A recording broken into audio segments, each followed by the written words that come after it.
உலகெங்கும் உள்ள தமிழ் மக்களுக்கு ஜோதிட சேவையில் சேலம் ஜோதிட ஆராய்ச்சியாளர்கள் சங்கம். தமிழ் உலகின் ஜோதிட ஜோதி சேலம் ஆன்லைன் அஸ்ட்ரோ டிவி.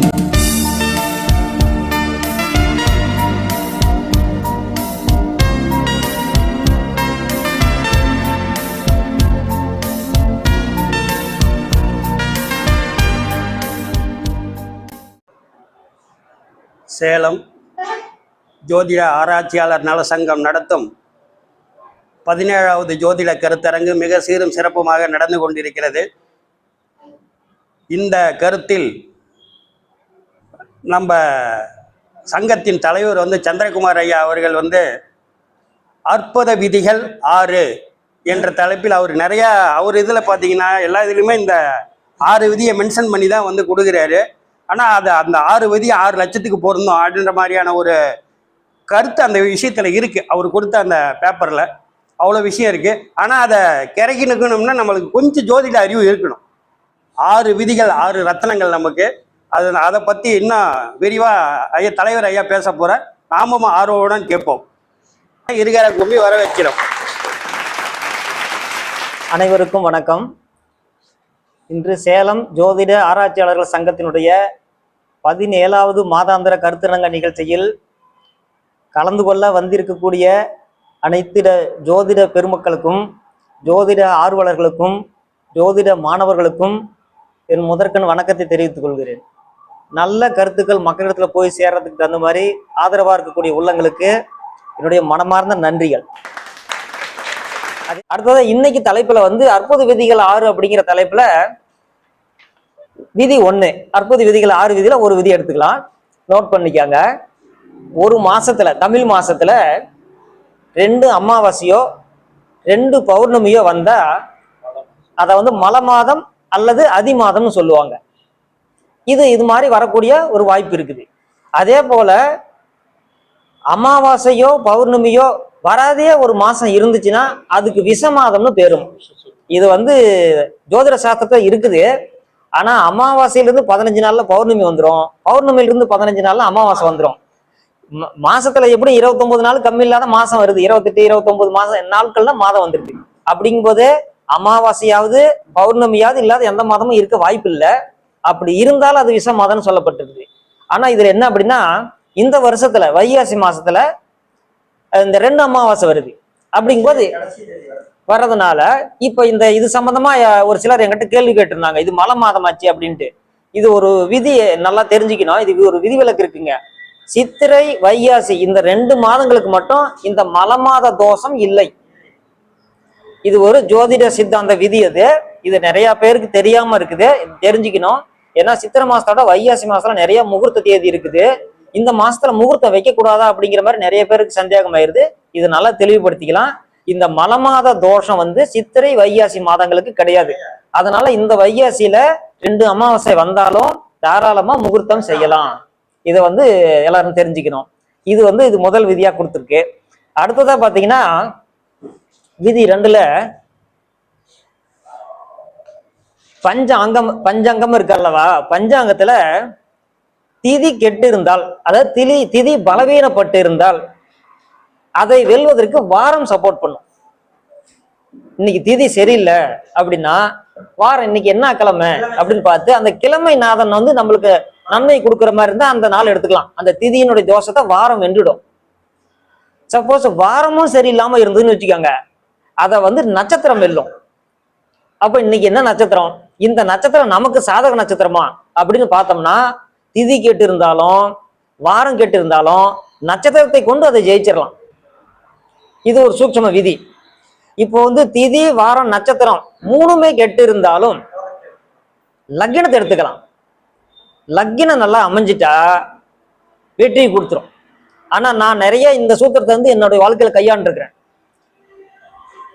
திதியோ வாரமோ நட்சத்திரமோ கெட்டு இருந்தாலும் கூட அன்னைக்கு நாள்ல சரியான லக்கினம், அந்த லக்கின புள்ளி, லக்கின அதிபதி, அந்த திரிகோண அதிபதிகள் 1 5 9ஆம் அதிபதிகள் அவங்க சுபத்தன்மையோட இருக்கக்கூடிய லக்னங்கள்ல எந்த ஒரு செயல் செய்தாலும் சிறப்பான பலன் கொடுக்குது. இது நான் அனுபவ ரீதியா நிறைய பேருக்கு செஞ்சு பார்த்திருக்கேன், ஜெயிச்சிருக்காங்க. என்னுடைய வாழ்க்கையில நான் பயன்படுத்தி பார்த்திருக்கேன்.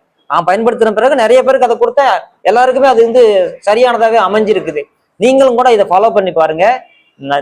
திதியோ வாரமோ நட்சத்திரமோ சரியில்லாத நாட்களிலும் கூட சரியான லக்கினத்தை நிர்ணயிச்சு அந்த காலகட்டங்களில் செய்யக்கூடிய வேலைகள் சிறப்பான பலன்களை கொடுக்கும். இது 2வது விதி.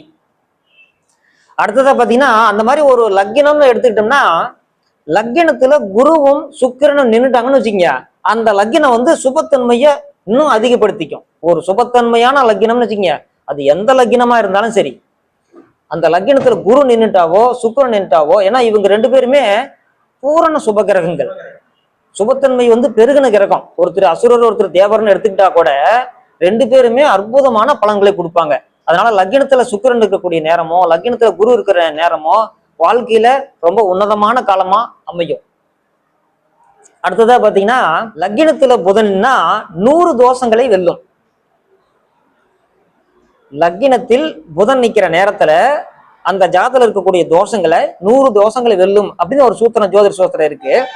இன்னொரு விதம் என்னன்னா, லக்கினத்துல சுக்கிரன் நின்னா அது 1000 தோஷங்களை வெல்லும். அதே லக்கினத்துல குரு நின்னா 1,00,000 தோஷங்களை வெல்லும் அப்படின்னு சொல்லப்பட்டிருக்குது. இது என்ன அப்படின்னா, லக்கினத்துல குருவோ சுக்கிரனோ புதனோ நின்னா நற்பலன்களை கொடுக்கும், சுபத்தன்மை கொடுக்குங்கிறது புரிஞ்சுக்கலாம். அதுல புதனை விட சுக்கிரனும் சுக்கிரனை விட குருவும் வல்லவர்கள் அப்படிங்கிறத நம்ம புரிஞ்சுக்கலாம். ஒரு ஜாதகத்துல வலிமையா தோஷம் செய்யக்கூடிய கிரகம் கேது. இருக்கிறதுலயே ரொம்ப வலிமையான கிரகமும் கேதுதான். அந்த வலிமைன்னு எடுத்துக்கிட்டா, அப்படி வலிமையான கேது ஒரு தோஷத்தை கொடுக்கும் போது அந்த தோஷத்தை நிவர்த்தி பண்ணக்கூடிய சக்தி வந்து ராகுக்கு உண்டு. கேதுவின் தோஷத்தை ராகு நிவர்த்தி செய்வார். இந்த கேது ராகு இந்த 2 பேருடைய தோஷத்தையும் சனி நிவர்த்தி செய்வார். இது ரொம்ப கவனிக்கக்கூடிய ஒரு சூத்திரம். கேது ராகு சனி இந்த 3 பேருடைய தோஷத்தையும் செவ்வாய் நிவர்த்தி செய்வார். செவ்வாயோட சேர்த்து இந்த 4 பேர் தோஷத்தையும் சூரியன் நிவர்த்தி செய்வார். சூரியனோடு சேர்த்து இந்த 5 பேர் தோஷத்தையும் புதன் நிவர்த்தி செய்வார். புதனோடு சேர்த்து இந்த 6 பேருடைய தோஷத்தையும் சந்திரன் நிவர்த்தி செய்வார். சந்திரனோடு சேர்த்து 7 பேர் தோஷத்தையும் சுக்கிரன் நிவர்த்தி செய்வார். சுக்கிரனோடு சேர்த்து இந்த 8 பேர் தோஷத்தையும் குரு நிவர்த்தி செய்வார். அப்ப குரு பார்க்க கோடி தோஷ பரிகாரங்கிறது எப்படின்னா, குரு வந்து எல்லா கிரகத்தினுடைய தோஷத்தையும் நிவர்த்தி பண்ணக்கூடிய ஆற்றல் வந்து குருவுக்கு தான் உண்டு. அப்படிங்கும்போது என்னன்னா, நம்ம ஒவ்வொரு கிரகத்தினுடைய தன்மையும் அந்த சுபத்தன்மையும் ஒப்பிட்டு பார்த்து நம்ம ஜாதகத்துல வந்து பலன் நிர்ணயம் செய்திடலாம்.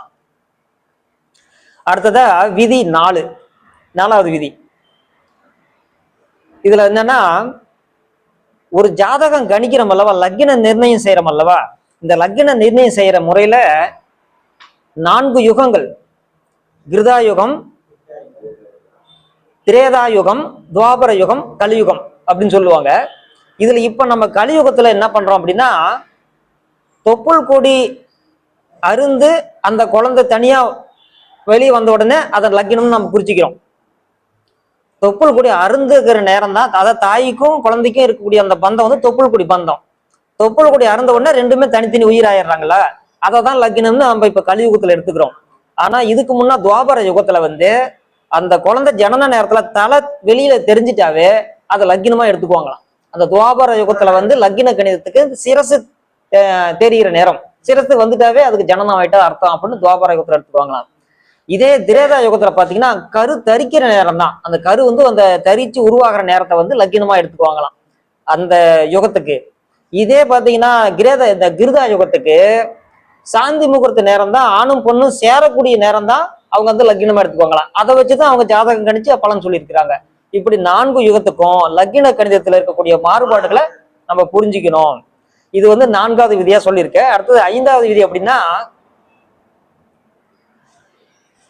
ஒரு ராசி சக்கரத்துல நம்ம ஜாதகம் பலன் சொல்றதுக்கு ராசி சக்கரத்தை கணிக்கிறோம், அப்புறம் பக்கத்துல நவாம்சத்தை கணிக்கிறோம். இதுல நவாம்சம் எப்படி எதுக்கு கணிக்கிறோம் அப்படின்னா ஒரு கிரகத்தினுடைய வலிமை அறிந்து கொள்வதற்கு நவாம்சம் தேவை. ஆனா நவாம்சம் இல்லாம நம்ம வந்து பலன் சொல்றோம் அப்படின்னா நம்ம வந்து ஒரு சரியான பலன்களை நிர்ணயிக்க முடியாது. ஆனா அந்த நவாம்ச பலத்துக்குள்ளதான் சார பலமே அடங்கியிருக்கு. இப்ப பழைய முறைய ஜோதிட புஸ்தகம்லாம் பாத்தீங்கன்னா ராசி சக்கரம் நவாம்ச சக்கரம் போட்டு பாதசார பட்டியல்னு போடுவாங்க. ஆனா நம்ம இன்னைக்கு பாத்தீங்கன்னா நம்மளுக்கு நவாம்சம் இருந்தா அதுக்குள்ளேயே பாதசாரத்தை எடுத்துக்கலாம், பாதசாரம் இருந்ததுன்னா அதுல இருந்து நம்ம நவாம்சத்தை எடுத்துக்கலாம். அந்த வழக்கம் இருக்குது. ஆனா என்னன்னா பழங்கால ஜாதகத்தெல்லாம் பாத்தீங்கன்னு வச்சுங்க நவாம்சத்தை கண்டிப்பா எழுதிதான் பார்ப்பாங்க. அப்பதான் இந்த கிரகம் இந்த சாரத்துல இருக்காங்க, இந்த நட்சத்திர அதிபதி இவரா இருக்காங்கிறது நம்ம கணிக்க முடியும். அதனால அது ஒரு ஜாதகம் கணிக்கும் போது ராசி சக்கரம் தான் நவாம்ச சக்கரத்தோட பாதசார பட்டியலையும் எடுத்து சாரத்தை கண்டுபிடிச்சுன்னா தான் நம்ம சரியான பலன் சொல்ல முடியும். அப்ப இந்த விதியில் என்ன அப்படின்னா ஒவ்வொரு கிரகத்துக்கும் நட்சத்திர சாரம் எடுத்தாதான் நம்ம வந்து சரியான பலனை சொல்ல முடியும். அது வந்து நம்மளுக்கு நவாம்சத்திலே விளங்கும். நவாம்சத்தை எடுத்துனாவே சாரத்துக்கு வந்துடலாம்னு அர்த்தம். ஆறாவது விதி. ஆறாவது விதியில் எப்படின்னா 2 கிரகங்கள் சேர்ற சேர்க்கைக்கு பேரு யோகம்னு பேரு. அதாவது யோக் அப்படிங்கிற ஒரு சமஸ்கிருத வார்த்தைக்கு இணைதல்னு அர்த்தங்க. யோக் அப்படிங்கிறது, யோகம் அப்படிங்கிறதெல்லாம் இணைதல். 2 கிரகங்கள் சம்பந்தப்பட்டுட்டாங்கன்னா அது ஒரு யோகத்தை கொடுக்கும்னு பேரு. ஆனா அந்த யோகத்துல வந்து 2 டைப் இருக்குது. ஒன்னு சுபயோகம், இன்னொன்னு அவயோகம். நன்மை செய்யக்கூடிய யோகங்கள் சுபயோகம்னும், தீமையை செய்யக்கூடிய யோகங்கள் வந்து அவயோகங்கள்னு சொல்லுவாங்க. வேண்டி கேட்டுக்கிறேன். எங்களுடைய அருளும் எங்களுடைய ஆசீர்வாதம் எப்பவுமே ரொம்ப நன்றிங்க.